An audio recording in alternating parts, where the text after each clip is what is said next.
Well, thank you for the invitation. I appreciate the opportunity to present some of the work that we've done.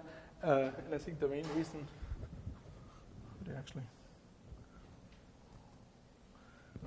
I've been selected to talk on mitochondria is the work that I've done as a postdoc was around where we described basically here a connection between short telomeres P53 and dysfunctional mitochondria.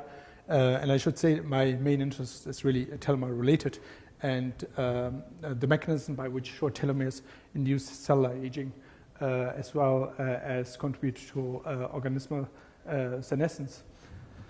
But rest assured, I will not talk actually about telomeres here so much. I want to more use this opportunity to talk about mitochondrial metabolism and aging in general and discuss a few points. As you know, mitochondria are thought to be incorporated during eukaryotic cell development as prokaryotes and render the cells much more efficient in terms of their energy generation capacity. Now, the evidence for a prokaryotic origin of bacteria comes from here their circular DNA, which encodes for 13 proteins that are incorporated in the 4 complexes as well as ATP synthase, I should say, except for the 4 complex 2.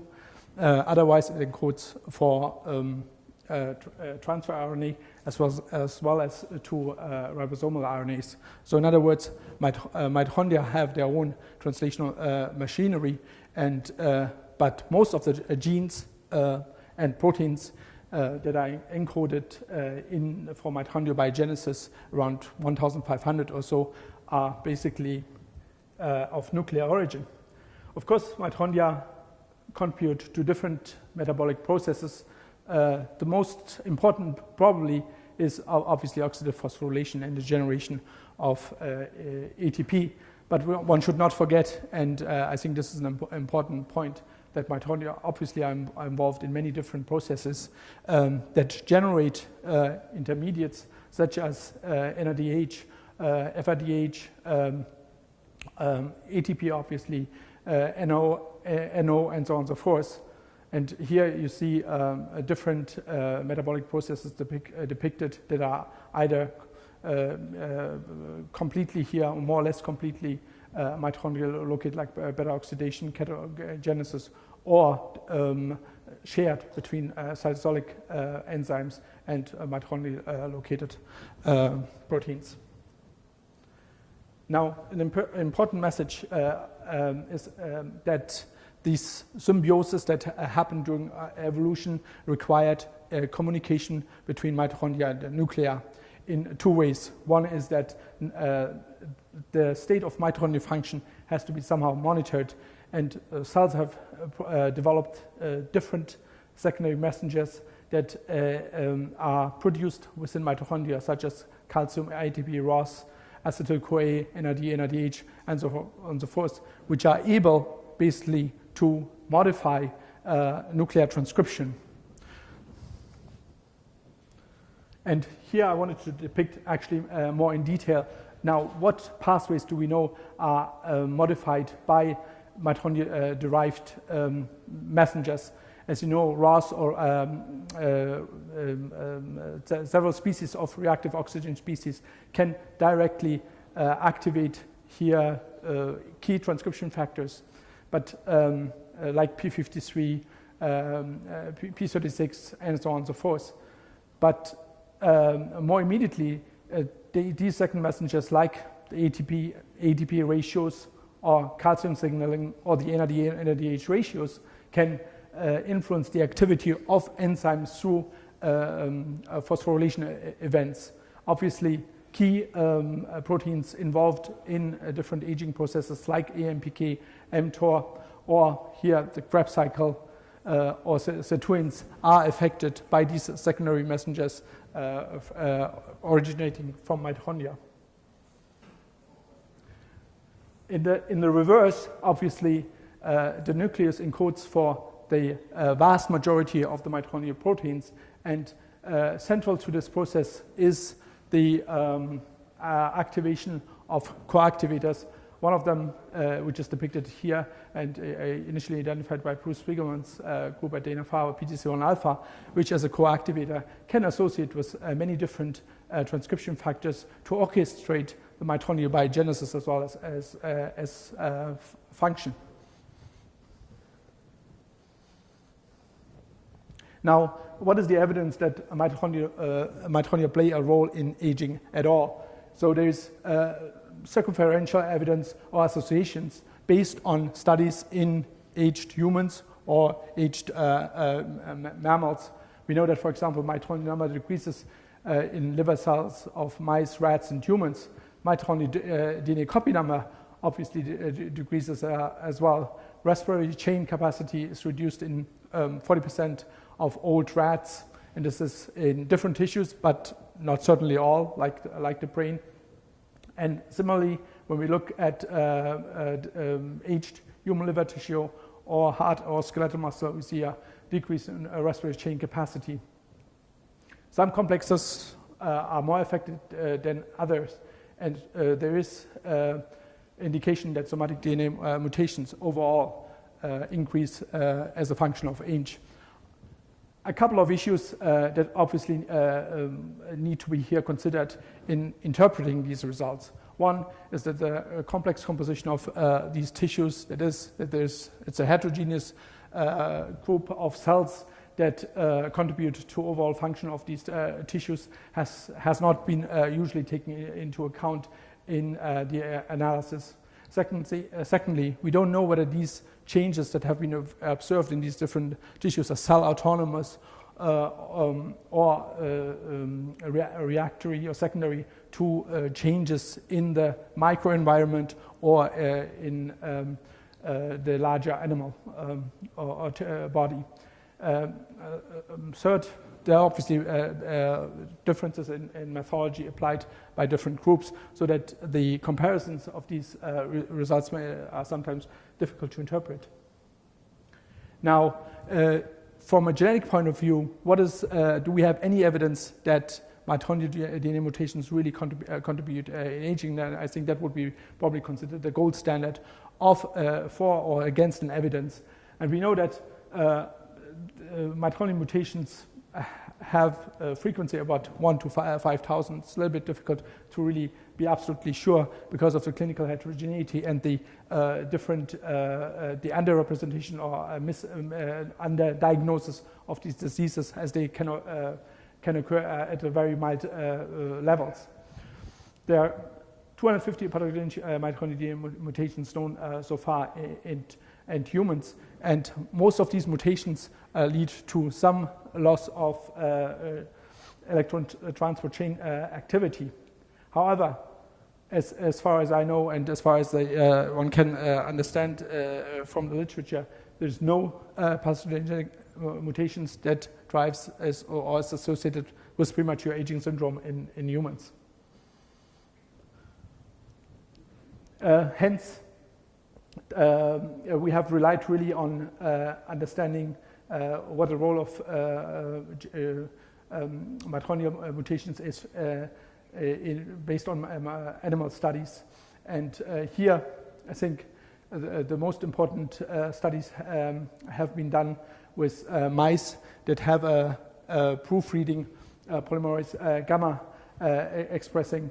And these mice have increased mitochondrial DNA mutations across the body and display severely premature aging phenotypes. Now, interestingly, the premature aging phenotypes develop in different tissues. However, it is not clear what is really the driving compartment in these mice. It is, for example, clear that somatic cells seem to be early on affected, whereas the changes in the postmitotic tissues occur lately, which would suggest that stem cell compromise somehow affects the whole body or whole organismal aging. Now we know actually that also changes in the electron transport chain can have different effects on lifespan. Studies in yeast as well as in worms and Drosophila have shown that mild compromise of the electron transport chain actually increases lifespan of these organisms, whereas a severe electron transport chain compromise reduces their lifespan. And one important question is, of course, how does this really occur? And here I'm just showing one interesting report from Andrea Dillon's group, where a component of the complex 4 was deleted in worms in a cell-specific manner, either in neurons or in the intestine. And as you can see, if you delete or reduce the electron chain activity, specifically in neurons, you get here an increased lifespan, which again would suggest that changes in cell-specific manner can actually affect the whole organism. In this study, these mediators were not identified, and it remains to be seen using these model systems whether we can actually do that. So here I have lastly summarized studies either looking at the effect of targeting reactive oxygen species. As I have told you, the emergent concept that reactive oxygen species are important mediators is coming here into fruition. And we know that a deletion of several of these these reactive oxygen consummating enzymes has either an effect or no effect whatsoever. So I just want to conclude that the nuclear mitochondrial communications complex requires further characterization. It's important that we understand how these two compartments interact. Secondly, genetic studies indicate that the effect of mitochondrial dysfunctional life health span is dependent on the degree of compromise. The secondary messenger is improving cellular and organismal function remain to be characterized. Third, studies in mammals show that the mitochondrial function increases with age. Also, these studies need to be extended in a cell-specific manner. And fourth, studies of classical longevity pathways like calorie restriction, mTOR, and S6 kinase mutant clearly show that improved mitochondrial function is an important part of the overall life and health span increasing effects of these interventions. So the question I have is in terms of an improved understanding of mitochondrial function here for the aging process. How much does that really help us? Even if we understand the details that I have tried to depict, can we really expect a significant increase in our knowledge and our ability to affect health span? The question for I think that are now posed by different areas I think are much more important. One is that we can actually think about using iPS cells to replace aged tissue. Secondly, and I think this is an important concept, and we have cellular correlates obviously, can we use old tissue and reprogram these to a younger state? When we overexpress telomerase, for example, in senescent fibroblasts, obviously, we somehow revert the aging process. And the question is, can we do this as well as in vivo? Okay. Great job. Thank you. Say. When you look at the mitochondria, particularly in the liver, that's very active all the time, how much aging is really related to the amount of ROS that you have? If you have more ROS, you age, is that quantitatively connected? Or because that can tell if there's real chemistry taking place, then it's much harder for you to go back from the old to the new, right? While if there's some real regulatory things, maybe you have a chance. Well, we know that reactive oxygen species in the liver, which is, as you say, metabolically very active, increases with age. The quantification and the degree or the correlation between reactive oxygen species And the mitochondrial dysfunction is obviously not so straightforward, mainly because the system is very complex. There are antioxidants which are also changed and decreased with aging, buffering components, and so on and so forth. So whether it is really purely mitochondrial dysfunction per se, electron transport chain components, mitochondrial DNA mutations, and so on and so forth, that relate to the increase in reactive oxygen species, that contribution is not so clear. Just a point of comment is that not all mitochondria are created equal, to add on to yours. So liver mitochondria are very much into heme synthesis, enzyme synthesis, as opposed to kidney is more interested in urea cycle, ornithine, as opposed to a cardiomyocyte, which makes lots of ATP. Right.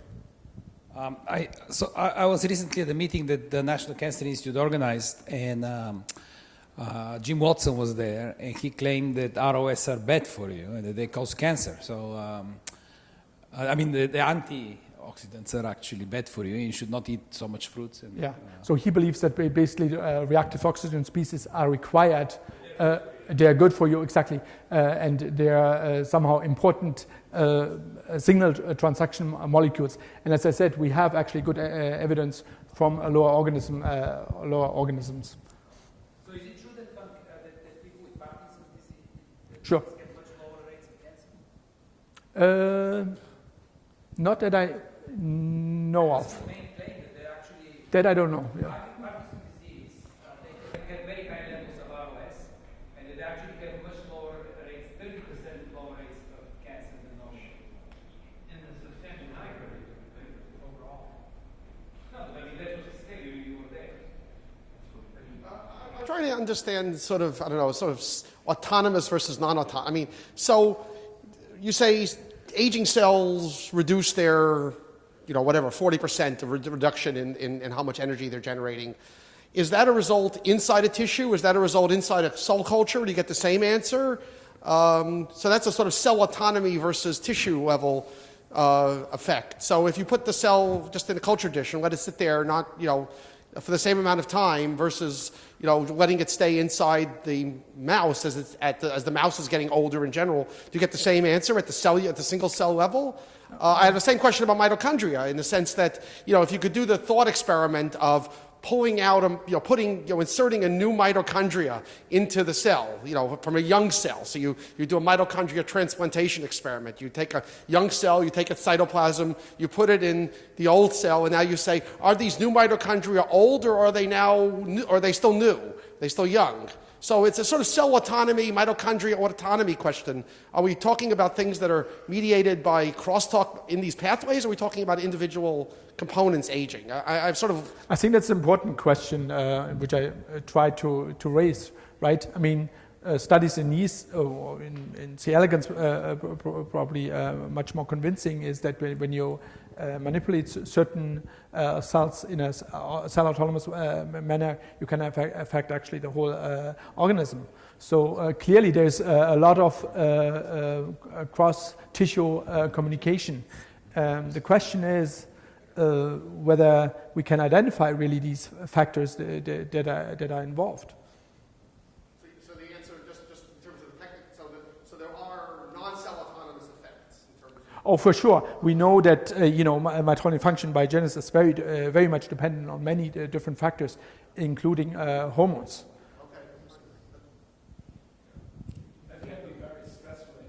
So in many of these C. elegans models, in C. elegans it's actually a stress-induced fact that is non-cell autonomous.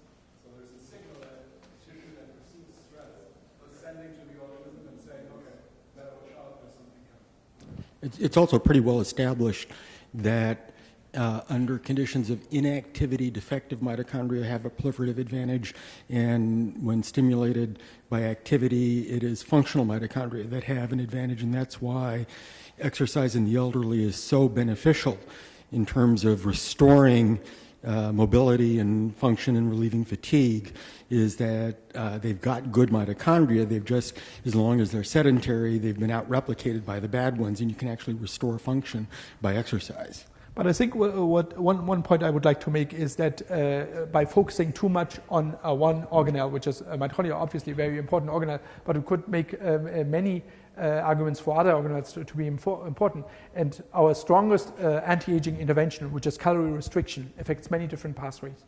Similarly, when we use rapamycin or mTOR inhibition, we affect many different pathways, including improving mitochondrial function, obviously, right? So I think for any kind of regenerative or rejuvenation approach, one has to be very careful about being too specific. And that's why I think one approach would be actually to, if you want to use the word reprogramming of aged tissues into similar to iPS cells. We can take aged cells and reprogram to iPS cells, but can we achieve the same thing into an intermediate state, where they're not iPS cells, obviously, but a younger version of the same cells? So I think that would be one approach. Just want to make sure I understand the statement correctly. I think you said that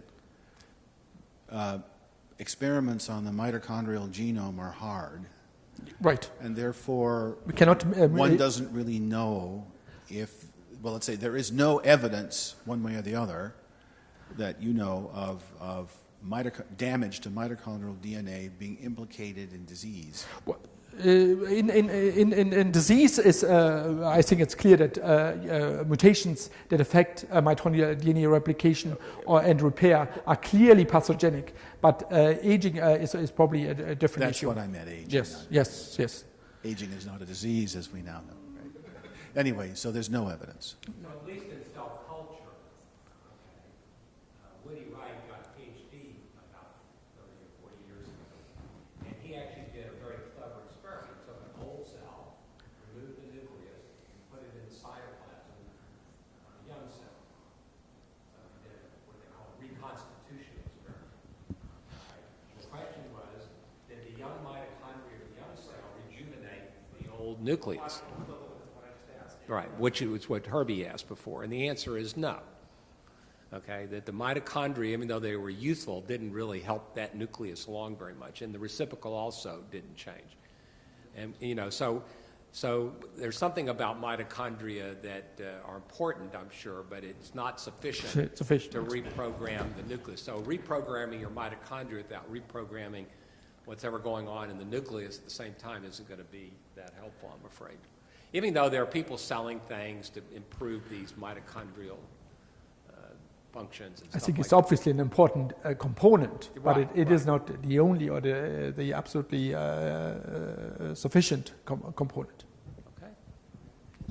Jeff has a question, and Woody, if you could be getting set up while we do this.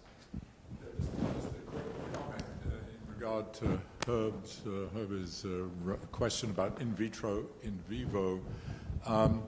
One of the things I flashed on was that, it's kind of interesting that the same cell in different organisms behaves differently. I mean, that is, the metabolic rate of a cell changes depending on what animal it's in, even though it's superficially the same cell. And that's because of the hegemony of the net. It's part of a network. It's part of a system. So if you remove the constraint, namely the rest of the body, put it in vitro, what it says is that all of those, for example, the metabolic rate of the cell, but all its other properties, which are in vivo properties, all migrate to the same value. That's what it would predict, because no longer are they constrained, and that's what happens. So, and what happens in regard to mitochondria is the reason they're different is because they have different numbers of mitochondria, and when they start to be cultured in a dish, they simply grow more mitochondria in order to get to this in vitro level, and the in vitro level is the maximal rate at which the mitochondria can work. So it's much faster even than in a shrew. That it's so it's relate. Now, how that's related, if at all, to anything to do with aging, I do not know. I think, John, if you can hold it until the discussion. You want to build on it? All right. And All right, can you hang for just a I second? can hang as Okay. long as you want me to. Yeah, I would just like to, point out some technical limits to what we can do in cell culture, okay? And it really has to do with the idea of, again, going back to chronological and replicative aging.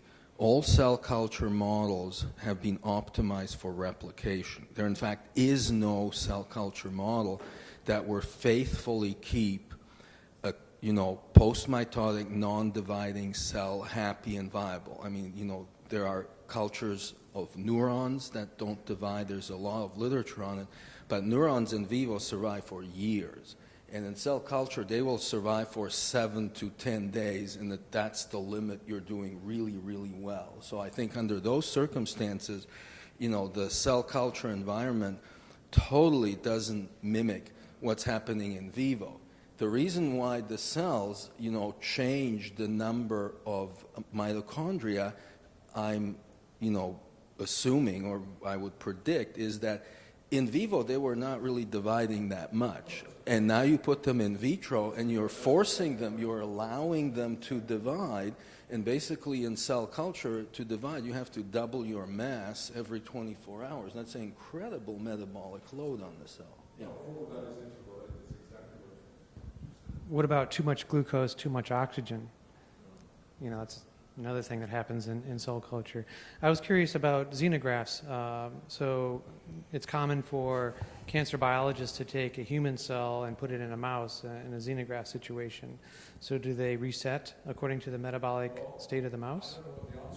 I don't know what the answer is, but I've asked people that. Has anyone actually measured, gone and seen? And I don't know what the answer, maybe someone has, but I've never found an answer to it. It's exactly that question. Well, let's thank Eugene for his excellent talk. It really... One more thing. Please. Does the cell, which came from elsewhere, then, when it's put in vivo, become a mouse cell? That's the question. That's the question. Yeah. I just wanted to clarify. Right. So let's thank Eugene for stimulating all this discussion. It was a great talk.